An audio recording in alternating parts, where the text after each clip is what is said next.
आज हम चर्चा करेंगे तीन ऐसे फंड्स की जिन्होंने पिछले कई वर्षों से एसआईपी इन्वेस्टमेंट और लमसम इन्वेस्टमेंट दोनों ही इन्वेस्टमेंट में न केवल कंसिस्टेंट रिटर्न दिया है बल्कि वो कंसिस्टेंट रिटर्न जो है वो काफ़ी बेहतर रिटर्न है। और हम इस पे ये कह सकते हैं कि ये फंड पे हम रिलाई कर सकते हैं या हम डिपेंड कर सकते हैं for both mode of investment, that is lump sum mode of investment और SIP mode of investment.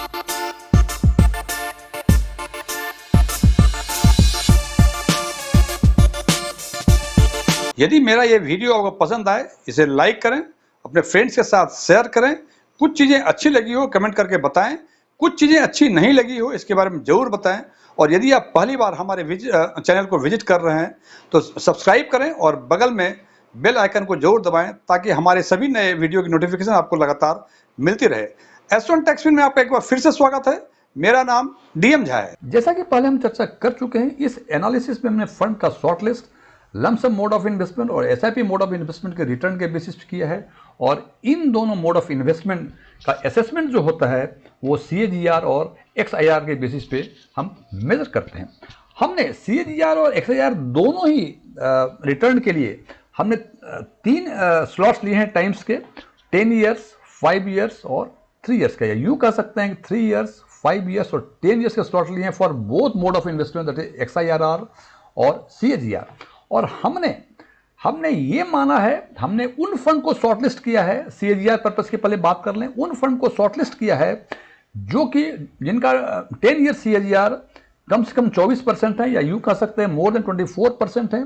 5 years का सीएजीआर मोर देन 21% है और 3 ईयर्स का सीएजीआर मोर देन 34% है। और हमने जो फंड सेलेक्ट किया है उन फंड्स को जो इन तीनों ही टाइम स्लॉट्स में अपने रिटर्न के बेसिस पे ये कॉमन हो। इसका मतलब यदि मैंने 5 फंड शॉर्टलिस्ट किया है इसमें, इसका मतलब उन पांचों फंड का जो सीएजीआर है वो 10 ईयर्स का कम से कम 24% है, 5 ईयर्स का मोर देन 21% है और 3 ईयर्स का मोर देन 34% है। जबकि एक्सआईआर में 10 ईयर्स का हमने लिया हुआ है मोर देन 20%, 5 ईयर्स में लिया है हमने मोर देन 30% और 3 ईयर्स में लिया है मोर देन 24%। और सीएजीआर और एक्सआईआर के बेसिस पे हमने सीएजीआर के बेसिस पे वो 5 फंड्स को शॉर्टलिस्ट किया है और एक्सआईआर के बेसिस पे 8 फंड्स को शॉर्टलिस्ट किया। मैं फिर रिपीट कर दूं, ये जो 5 फंड शॉर्टलिस्ट किए हैं इसका मतलब ये वो फंड हैं जिनका 10 ईयर का सीएजीआर मोर देन 24% है, 5 ईयर्स का मोर देन 21% है और 3 ईयर्स का मोर देन 34% है। एंड अकॉर्डिंगली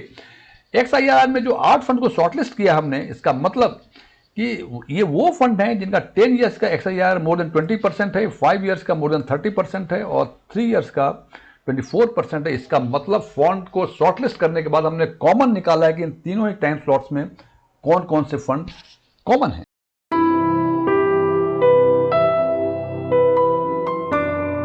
और एक्सआईआर के बेसिस पे वो 5 फंड हैं, Nippon India small cap, Kotak small cap, quant का फ्लेक्सी कैप, क्वांट का टैक्स प्लान और क्वांट का एक्टिव प्लान। और एक्सआईआर के बेसिस पे हैं Nippon India small cap, quant का स्मॉल कैप, क्वांट का टैक्स प्लान, क्वांट का इंफ्रास्ट्रक्चर, कोटक का स्मॉल कैप, एचडीएफसी का स्मॉल कैप, डीएसपी का स्मॉल कैप और क्वांट का मिड कैप।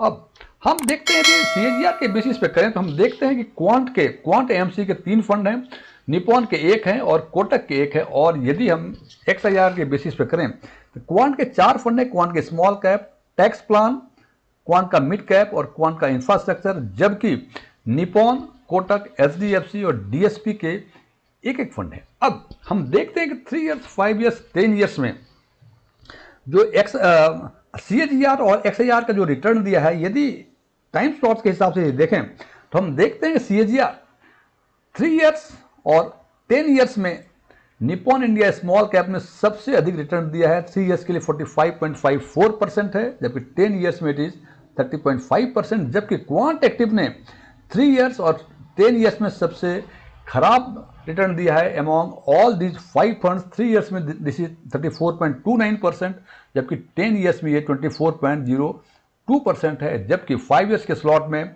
सबसे खराब किया है इन्होंने क्वांट स्मॉल कैप में 21.88% का और क्वांट टैक्स प्लान में 23.59% का। वहीं यदि बात करें हम एक्सआईआर की तो हम देखते हैं कि यहां भी निप्पॉन इंडिया स्मॉल कैप ने 3 ईयर्स और 5 ईयर्स में सबसे बेहतर रिटर्न दिया है जबकि 5 ईयर्स के स्लॉट में क्वांट स्मॉल कैप ने सबसे बेहतर रिटर्न दिया है और सबसे खराब दिया है 30.01%, दैट इज डीएसपी का स्मॉल कैप। 3 ईयर्स के स्लॉट में सबसे खराब किया है 24.79, that is quant tax plan, और 10 ईयर्स के स्लॉट में सबसे खराब प्रदर्शन किया है 20.47%, that is quant mid cap plan. अब फ्रेंड्स, इन दोनों ही जो फंड को शॉर्टलिस्ट किया है, अब हम देखेंगे इसमें शॉर्टलिस्ट करेंगे उस कॉमन 3 फंड्स की जो इन दोनों ही लिस्ट में कॉमन है।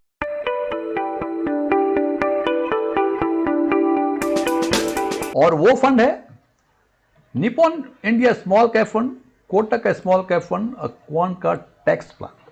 अब यदि इन तीनों फंड को हम CAGR और XIR के बेसिस पे बर्ड्स आई व्यू देखते हैं तो एक इंटरेस्टिंग फैक्ट दिखाई देता है। यदि हम 3 ईयर CAGR की बातें करें निप्पॉन इंडिया स्मॉल कैप की या कोटक स्मॉल कैप की या किसी क्वांट टैक्स प्लान की, तो देखते हैं कि for example Nippon India small cap का CAGR 3 ईयर्स का 45.54% है और XIR 37.61% है। ये डिफरेंस करीब 8% के आसपास का है। फ्रेंड्स, एक ही टाइम स्लॉट्स में CAGR और XIRR का डिफरेंस 8% के आसपास। इसका एक मुख्य कारण है, इस पर आगे चर्चा करने के पहले इसके बारे में बता दूं मैं कि CAGR में कम या अधिक इसलिए हो सकता है कि CAGR का असेसमेंट लमसम इन्वेस्टमेंट के लिए होता है। लमसम इन्वेस्टमेंट का CAGR के थ्रू असेसमेंट होता है, रिटर्न का असेसमेंट, और लमसम इन्वेस्टमेंट में बुलेट पेमेंट होता है, मतलब बुलेट एंट्री होती है फंड में, और ये डिपेंड करता है कि जिस दिन आपको एंट्री मिली फंड में उस दिन उस फंड का NAV बहुत अच्छा था या बहुत खराब था।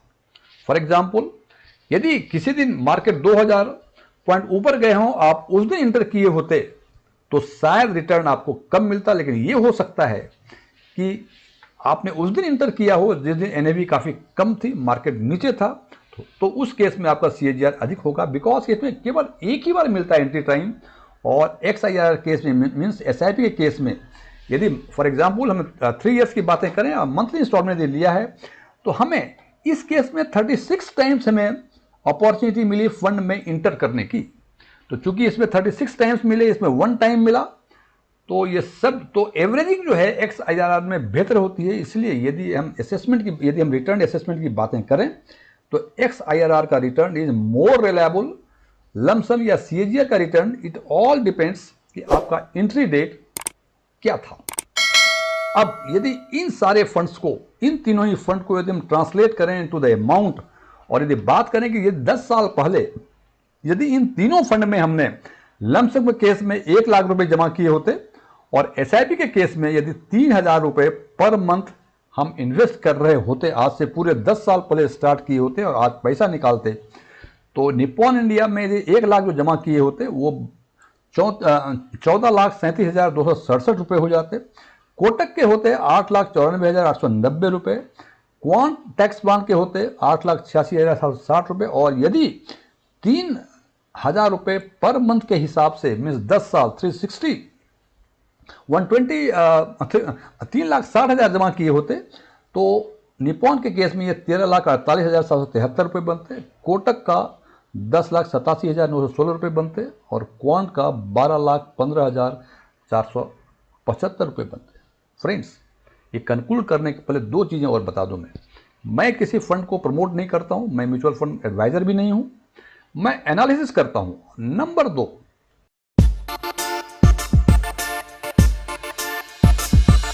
ये सारे रिटर्न जो हैं ये रेगुलर प्लान के हैं। रेगुलर प्लान यदि आप डायरेक्ट प्लान में किए होते तो कम से कम इसका डिफरेंस जो लमसम और SIP का होता ये कम से कम लाखों में होता। यदि आपको रेगुलर और डायरेक्ट के बारे में जानकारी है, अच्छी बात है। यदि इसके बारे में जानकारी चाहते हैं तो ऊपर दिए गए आई बटन पर क्लिक करके रेगुलर प्लान और डायरेक्ट प्लान के बारे में जानकारी ले सकते हैं।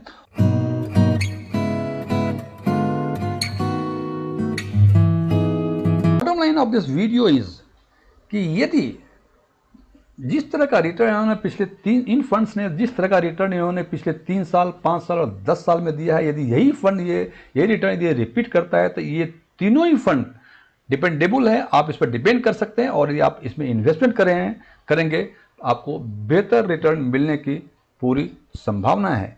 हालांकि अंतिम निर्णय हमेशा इन्वेस्टर्स का होता है, बिकॉज उनका इंडिविजुअल परसेप्शन, रिस्क टॉलरेंस और बहुत सारी फैक्टर्स ऐसे होते हैं जो उनके डिसीजन को इन्फ्लुएंस करते हैं, इसलिए अंतिम निर्णय हमेशा आपका।